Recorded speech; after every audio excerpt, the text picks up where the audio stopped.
Ladies and gentleman, आप सभी का स्वागत है first million dollar from YouTube series के एक और वीडियो में, जहां आज हमारे साथ है तन्मय भट्ट। हाँ, आज इनसे हम सीखेंगे कैसे हम यूट्यूब पर 1 मिलियन डॉलर कमा सकते हैं, क्योंकि इनके पास 600 करोड़ रुपए का यूट्यूब एम्पायर है, ये रिपोर्ट सजेस्ट करती है। और अगर ऐसा है तो ऐसा कैसे हुआ, ये सारी चीजें आज हम इनसे सीखेंगे कि इन्होंने क्या क्या किया है और हम इनसे सीख कर क्या कर सकते हैं। तो चलिए शुरू करते हैं। आज हम बात करने वाले हैं तन्मय भट्ट के बारे में। तन्मय भट्ट के बारे में जो लोग नहीं जानते हैं वो नहीं जानते होंगे, लेकिन लोग जो जानते हैं वो पूरे अच्छे तरीके से जानते होंगे, क्योंकि उनको हर जगह तन्मय भट्ट दिखते होंगे। मतलब किसी भी पॉडकास्ट में तन्मय भट्ट दिख जाएंगे, मीम पर रिएक्शन देते हुए तन्मय भट्ट दिख जाएंगे, धोनी का इंटरव्यू लेते हुए तन्मय भट्ट दिख जाएंगे, और ऐसे न जाने कितने जगहों पर, कितने इवेंट्स पर तन्मय भट्ट दिख जाएंगे। और इसके पीछे कारण है कि उनकी जो इंगेजमेंट है, उनकी जो पर्सनालिटी है, वो काफ़ी ज़्यादा अच्छे से बिल्ड करी उन्होंने अपने अराउंड। इसके बाद धीरे धीरे जाके स्टैंड अप कॉमेडी से भी पैसे आने लगे उसके लिए, लेकिन फिर उसने सोचा कि यूट्यूब आ गया, अब यूट्यूब में क्या करें। तो उसने यूट्यूब पर भी अपने आप को अच्छे से रिप्रेजेंट किया, और मीम रिएक्शन हो, और 2013 में भाई ने पॉडकास्ट भी चालू किया था, लेकिन पॉडकास्ट चला नहीं, तो उसको ज़्यादा दिन तक चलाया भी नहीं उसने। ठीक है, तो मीम रिएक्शन और उसकी जो लाफिंग है, जो उसके कमेंट्स होते हैं, वो उसने करना चालू किया, और वो काफ़ी ज़्यादा लोगों को पसंद आया, और लोगों ने उसको पसंद किया।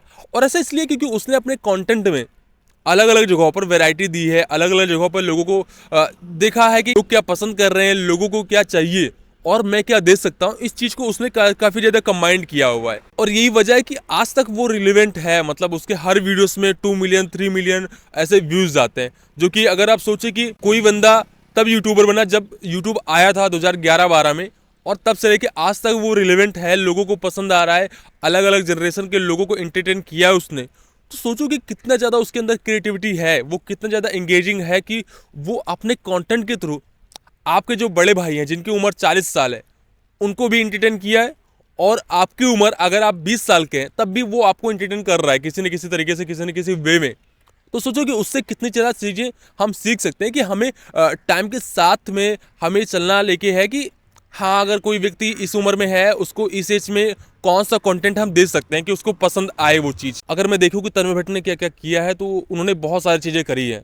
मतलब ऐसा नहीं है कि एक रिपोर्ट में जो मैंने लिखा है, अभी मैंने थंबनेल में लिखा हुआ है कि 600 करोड़ रुपए, तो एक रिपोर्ट सजेस्ट करती है कि उसके पास 650 करोड़ रुपए हैं।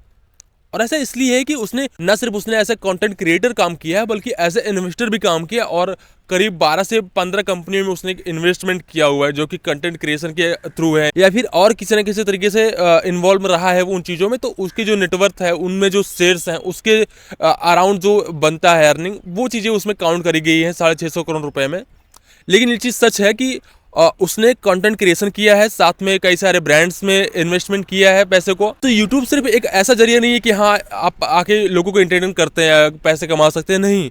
आप अपने नेटवर्क को बढ़ा सकते हैं, अपने रीच को बढ़ा सकते हैं, जिससे कि आप एक ब्रांड बन जाते हैं। तो कोई भी ब्रांड चाहता है कि आप उसमें इन्वेस्ट करें और उसके को फाउंडर बन जाएं, और ये चीज़ तब होंगी जब आपके कंटेंट अच्छा होगा, आप की क्रिएटिविटी अच्छी होगी। और अच्छा कंटेंट बनाने के लिए तन्मय भट्ट कहते हैं कि आपको लिखना होता है, क्योंकि तन्मय भट्ट कहना है कि वो एक साल में कम से कम 1000 पेजेस भर सकते हैं, वो इतना लिखते हैं। मतलब इतना तो नॉर्मली वो लिखते हैं, जिसमें से 400-500 पेज आप as a full time content use कर सकते हो, उसको 400-500 पेजेस का कंटेंट आप यूज़ कर सकते हो।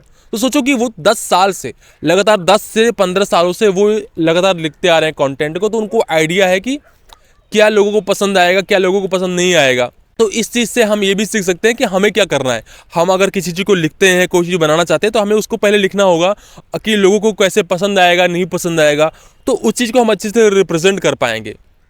तो ये चीज़ बहुत मायने रखती है कि हम इससे क्या सीख सकते हैं। तो हम इससे काफ़ी कुछ सीख सकते हैं कि तन्मय भट्ट ने अपने आप को कैसे ट्रांसफॉर्म किया है, राइटर, फिर स्टैंड अप कॉमेडियन, फिर एक यूट्यूबर, फेमस यूट्यूबर, और फिर अब एक तरह से वो जा रहे हैं, जैसे एज उनकी जा रही है वैसे वो जा रहे हैं एंटरप्रेन्योरशिप की तरफ।